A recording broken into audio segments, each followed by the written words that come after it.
Aloha, everyone, and welcome to our Rise Capital Live on how to have a cash flow Christmas. My name is Melekalikiwaka. yes, That's the and thing to say. Melikalikimaka and all the other languages. And how do you say Merry Christmas in African? In- Joyeux Noël. Is that French? That's French. Oh, okay. Cool. Okay, well, we wanted to hop on here and just do a live on touching on different points that are important to us, especially as real estate investors, but also for passive investors. The first we're going to start with is practicing gratitude as an investment tool.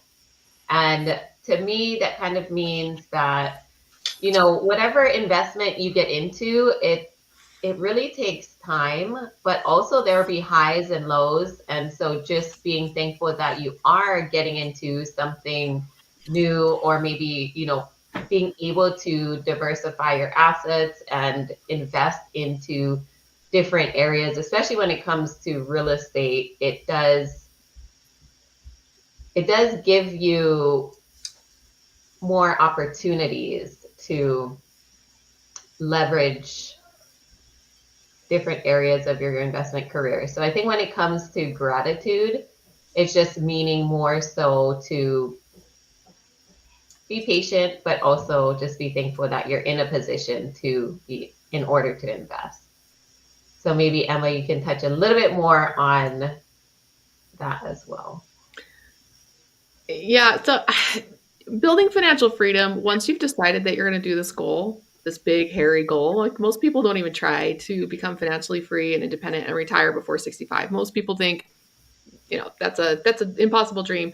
But once you get to the point where you realize it's possible and you decide to do it, for most people, this intense feeling of impatience comes along. Like you just want to be there. You just want to be job optional. Even if you don't want to quit, you just want to be able to if an emergency happens or something. And it's this almost feeling of ingratitude because of that impatience. And so be grateful helps you to be more calm about how long the process actually takes and keeps you from chasing sexy returns or risky projects, and helps you just to be like, hey, I'm grateful I was able to make this goal. Most people can't even dream like this. I'm really grateful that I have the money to be able to invest so that I can go after this goal. And I'm calm and patient and giving this enough time to actually start to see the miracle of compound interest. And that's really what we're all about, is earning money and reinvesting that money until you get to the point where you can start drawing on that money and have that gratitude that we're even in that position. And once you get there, it's easy to have gratitude, but trying to be grateful during the process is definitely Not to mention gratitude kind of block out all the negativity as well. I mean, I honestly, I wake up every morning and try to practice. I say two or three things that I'm grateful for each day. Normally, my wife is the first one that I say I'm grateful for, but outside of that, Aw. then whatever else I'm grateful for. But it just helps. It helps block out all the negative things that come into the world that say you can't do it or you won't be able to do it. So it's kind of looking at that aspect of it too. I think as my perspective. Well, Harmony, what is your thoughts? Well, I think definitely practicing gratitude is, when it's easy to become negative. The negatives are like abundant, right?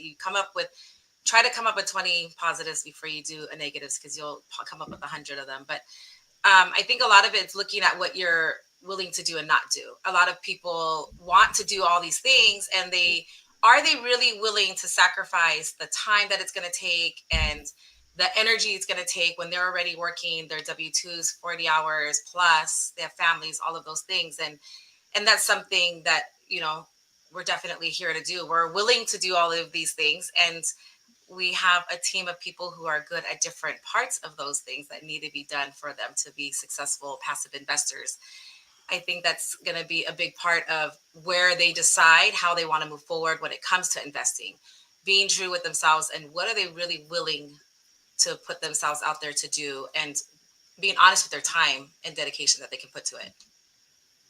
But I think to highlight on that too, whenever you're getting into something new, especially when you're looking at different real estate deals to invest into, it actually takes a certain amount of investigation on your part and due diligence on your part to vet these deals, vet the operators, and choose what is the best kind of deal for you to invest into. But a lot of people are not willing to do that. They just want to work their jobs, invest into their retirement, and think that in the end it's all going to work out. They don't want to do, like you said, the hard work that goes into looking into different investment vehicles. And I think those are the people that actually make out in the Yeah, and end. that's what we're here for, Mhm. for that, to understand the nuances that go into just being able to invest in one deal. One deal, whether it be a single family all the way through commercial, takes a lot. You have different teams there. You have the boots on the ground. You have the people behind the scenes doing the running the numbers and investigating who's on that team and making sure that it's going to run successfully and smooth through the whole process, start to finish. So there's a lot of things in there that I think people don't realize, and a lot of that comes with giving themselves the time for that education.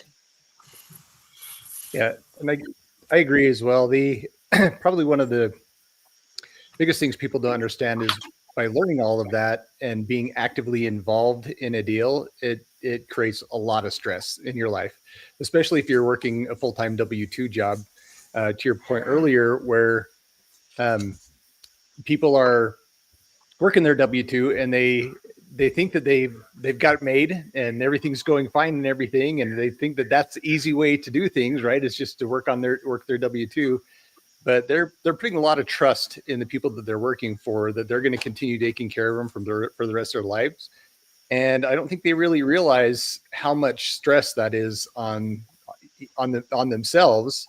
And just having another investment to take some of that load off and to provide another source of income relieves so much of that stress, because now if you do get laid off, right, is that you don't have to worry about it. You've got another source of income that can support you and your family while you're looking for another opportunity. And like I stated earlier, the the issue with doing all this stuff yourself is there is a lot of stress in managing your own portfolio, and finding a good team that you can trust to invest that money into them provides you another stress-free solution while you're working your W-2 to manage your money, that you have the peace of mind that it's being taken care of and you're continuing to make money outside of your job without the additional stress. And that's what we're here to do, right? Yeah. Provide that for them. And I don't think I realized how stressed out I was when you were the sole income earner in our family. You had 6 homeschooled kids, and I had basically a hobby I didn't business. realize how stressed I was. And I was the one working the job. Yeah. Well, yeah, it's what everybody does. It's like you go, you get Right. a job. We were a single income family, and when you lost your job in 2017, it was this disaster. Like what we were going to do, and I didn't. It was just something I blocked out of my mind. Like he's got this under control.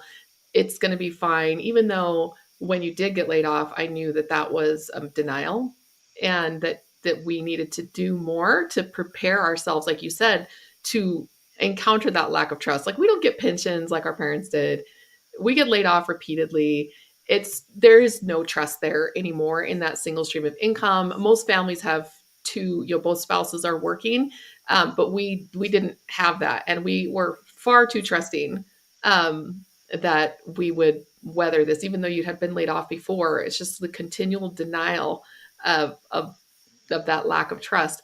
And when we finally kind of wised up to it, we were like, all right, we need to get some multiple streams of income. It did take a lot of stress off, because do you remember when you got laid off in 2022, again, a week before Thanksgiving, both times? That was a completely different response. We had backup plans. We have alternate source of incomes. We were already planning this business. Like it was a completely different experience once we had options. Well, So I think a lot of people, when they have their W-2s, those golden handcuffs, that they don't realize that stress is there. And I mean, it was very similar with Chris, with his position as a CEO. We had our finance person helping us, and yeah, he would pay attention here and there, but I think it would have caused less stress on the backside that he didn't realize was tension there, had he known he could have been doing something different to get better returns, more secure. mhm. and just a more comfortable passive investing rather than having his money just out there and not being as diverse either. It goes back to this being willing to do what other people are not. A lot of our investors will tell us, like, I don't want to live on beans and rice. I don't want to live like no one else. Like, I want to live well while I'm investing.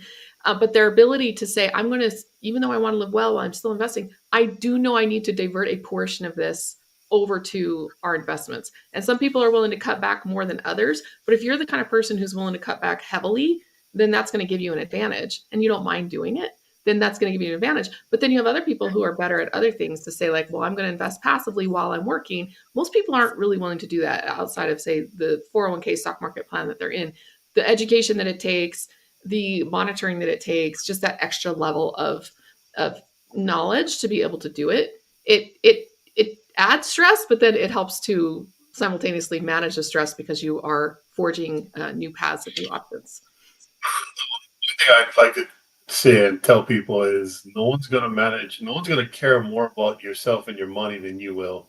So spending that little bit of education, spending that little bit of time, because it doesn't take that much, right, to be able to at least choose and know how to navigate where you put your money. Because again, I don't know if it's necessarily people don't want to do it outside the 401k. I think people just don't know how They don't to know do it how. outside of the 401k. I think it's more of that than want to. Because I think if people were to realize the opportunities that are out there, like just yesterday, Dow dropped 111 basis points. I mean, 1,100 basis points. It was a huge drop. Like, I think the largest drop since 1974. And that's what you're going to get if you're in the market. And not to say it's bad. It's been an awesome run. It's been a phenomenal run for the last we're year. all in the market in addition. Yeah, well, me as well. But being able to diversify and have other options out there just opens you up to that, to getting to wherever you want to get to, whatever that looks like. And hopefully it's not beans and rice, like Emma said. Hopefully it's something more than beans and rice. But it kind of helps you get there.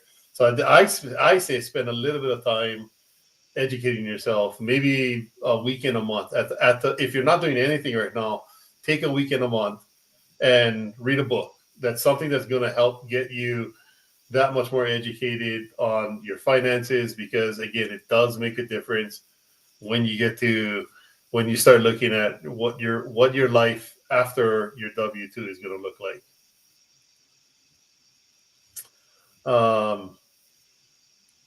I think we could jump. Oh wait, sorry. Let me take a step back. I missed that cultivating patience. So we talk about patience and looking at. Jumped ahead. Yes, I skipped right over that. But talk about patience and looking at maybe not chase. I think a lot of times, especially in our industry, and I've seen it. You really look at social media. Probably is the instigator of this. You look at people's lives and you want that life, but you don't necessarily understand the path and the work that it took to get to where they're at. Right? You just see the big house, maybe the nice cars, or the traveling all over the world, whatever it is that you desire, because everyone's is different. And you see that, and that's what you want, but you don't necessarily understand the years and years of work that went into getting them into that position. So, and then we look at it, and then we jump head into especially investment. I see it all the time where people just look at the absolute highest return that they're going to get on an investment, and not necessarily understand that if there is a high return, you're also taking on a significantly higher risk. And with the higher risk, there's a higher chance of you losing everything. So you're looking at it, and you want to make sure you set yourself with a good time horizon on when you want to get to where you want to get to, and what, like, really articulate to yourself and carve out what that looks like. And then start again, like I said before, take a weekend, a month, and start educating yourself. But you start using some of that education to help you know exactly how you want that to look like. And being able to diversify. So like for our side, we diversify a lot, and we, like Emma said, I think all of us still have money in the market. I specifically trade, not actively trade, but I do trade on the equity market and look at different stocks. But we also, all of us here do real estate. And even in the real estate spectrum, we'll diversify in the real estate side of it and look at a portion of it going to debt and a portion of it going to equity. Because again, we're taking on different risk profile, and we know that over time we're going to get that compounding interest that Emma talked about earlier. So it's looking at it from the not necessarily the long standpoint, because there's still ways for you to boost your earnings quicker than you're probably doing now, especially if you're just all in like your common 60-40 portfolio. There's definitely ways to boost it way above and beyond that. And it's about getting yourself educated and aligning yourself with the right people that can help you get there. I think is really important. So, anything else to add? I wanted to add to that more recently, our team members had created a calculator. So if you are curious about trying to calculate what this retirement, number looks like, we did create one. So we can share that with you guys as well in the comments, and we'll put it up really quickly in the banner as well.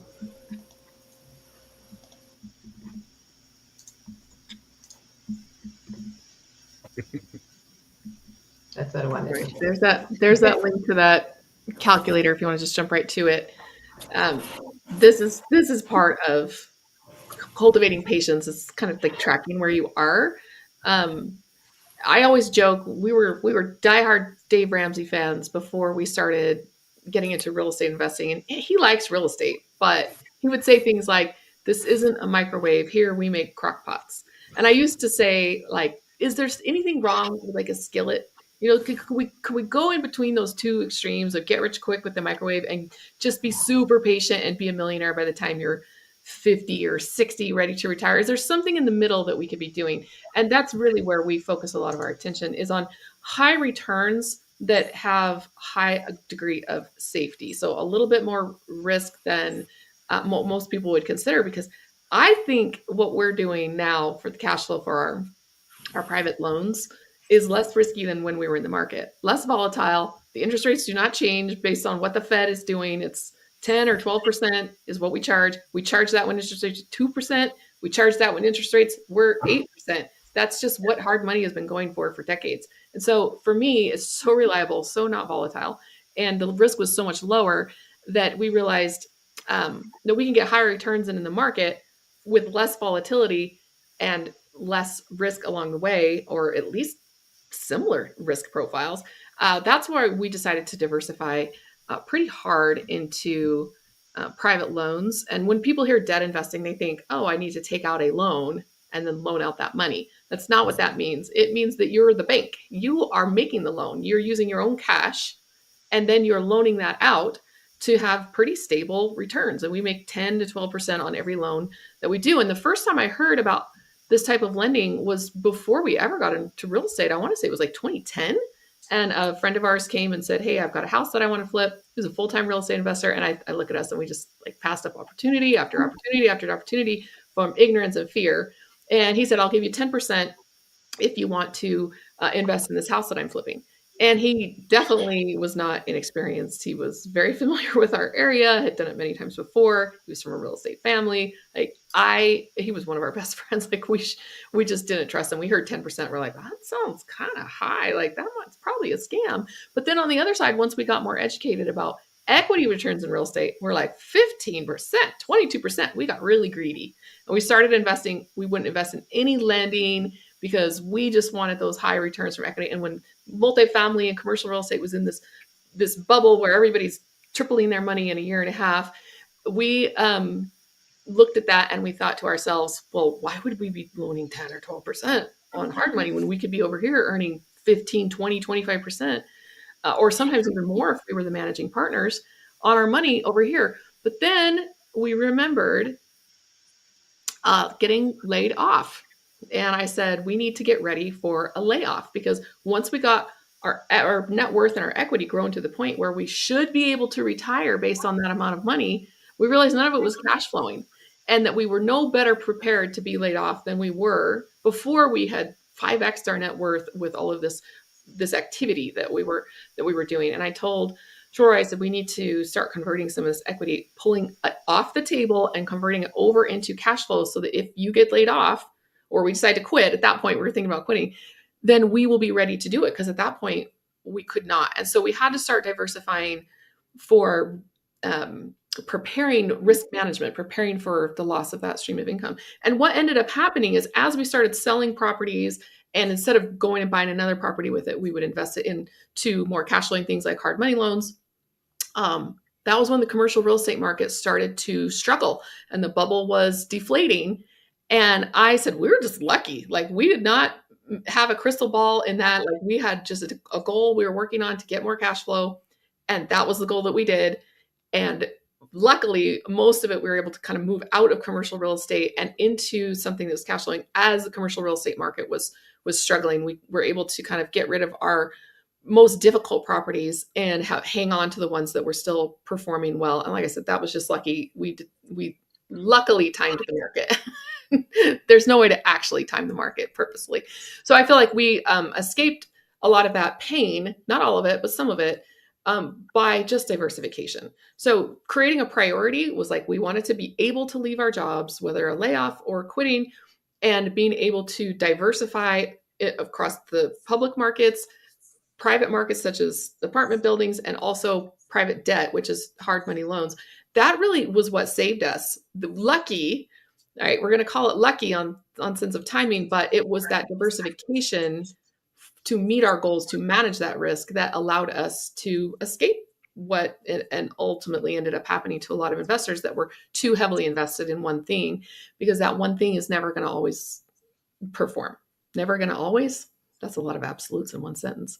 So, and this process that we went through took us about probably 3 years before we were, because equity is not liquid, right? You have to wait till the property sells, and sometimes it's not a great time to sell. So it took a long time to move that equity out into more cash flowing investments. And a lot of our investors right now, when the market was really high before it tumbled recently, like, I have the stock scaries. I really feel like I need to take some money out of this while it's high so that I can go invest in something else, especially real estate, while it was struggling, either in equity or in something super stable like debt. And the ones that did that are really glad right now that they did it, not because they had a crystal ball, right? But they just diversified a portion of it so they minimize those losses and that volatility. And so that's really how you have cash flow for Christmas. How we were able to pay for Christmas this year is because we really put a lot of effort. We just had celebrated 2 years job free and still having prime rib for Christmas because we thought ahead on how to diversify and how to cash flow. Congratulations on the 2 years. Yeah, thanks. I was going to say, I think it's also important for people to realize where they're at in their journey. Where are they in their life on understanding what priorities they need to set forward to diversify? Because if they're closer to retirement, are they going to be looking for cash flow? Or are they going to be, where are they at within their own journey to really get to understand where they should be prioritizing? Yeah. Well, I think some people think like, I don't need cash flow until I'm just about to retire. And that's false for 2 reasons. One, because it takes a while to be able to convert equity and things in the stock into things that cash flow, because it takes less time with liquid equity like the stock market than it does with something illiquid like a rental house that or apartment building we had to sell. But that's false, because it does take time to find the right operators, to get enough deployed, because you can't just say, oh, I love Chris and Harmony, I'm going to liquidate everything I have 5 minutes before I retire and throw you $2 million. And now Why not? I wouldn't turn them away. Yeah, we wouldn't turn it away. If it was only $2 million they had, we might have a moment. I would help them understand their priorities and how to diversify that. Exactly. And we have some investors who do look at us to say, I need $200,000 a year in income. I'm going to throw at you somewhere in that $2-ish million range. And then I'm going to take the rest and go do something else with it, more diversified. And that is definitely a plan, but it doesn't happen 5 minutes before you need to retire where you just, oh, I have a lot of trust in you. Here's $2 million. That's just not the way it works. You need to have that $2 million deployed over time with people that you trust. So one, it's not true that you don't need the cash flow unless you're just about to retire. Plan on at least 2 years, maybe 3 to 4, to really get everything moved over and to build those relationships of trust that you need to develop those that cash flow that you need. And the other reason it's false is because everybody needs diversification, right? It's not just like, oh, I can be in super risky stuff before I'm retiring. And then before I retire, I'll start ratcheting that down to less risky stuff because, it's risky for a reason. It's volatile. Having some of that hedged in safer investments that do different things and focus on different parts of the market is really important. And so I see a lot of people are like, oh, I don't want to invest in debt because I make so much more in equity. I'm like, do you really? How much money did you lose over the last 2 years?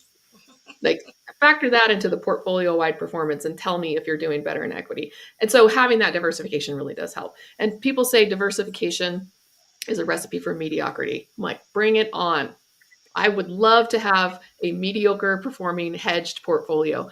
I'm not looking to reach for the sky because when we did that, we got ourselves into a little bit of trouble and recognized it and got out of it before we had to pay too many consequences from that chasing. Well, in investing for cash flow as well, you can always reinvest that cash flow that's coming in and to increase your cash flow again. Well, if you have a W-2 and you're working full time. And then when you're ready to retire, you just stop reinvesting that cash flow and just start living off of it. It's that easy. Yeah. Yep. Don't overcomplicate. So many options, so many amazing options. Yeah, like Sasha said earlier, I'm the calculator because it can help you definitely plan exactly and more designed to kind of what you want your life to look like. So kind of tied into what Troy was just saying. But what do you want your life to look like? And then kind of just reverse engineer it back to where you're at today and what do you have to do to get to where you want your life to look like. It's honestly as simple as that. I mean, there's going to be work that you're going to have to do in between there, but like I said, maybe a book a weekend or a few pages a weekend. At least start with something. Yep. It was great getting together with everybody. I think we want to wish everybody a very happy holiday. We're at the holiday season. We definitely want everyone to enjoy time with their family, friends. Definitely be safe during the holidays.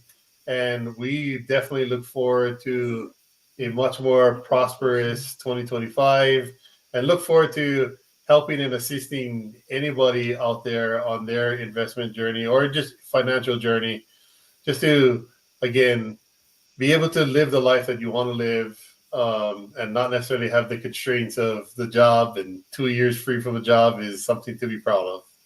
So, thank you. Aloha and a hui ho, everybody. Thanks, everybody. Merry Christmas. Happy New Year. Aleki maka. Oh!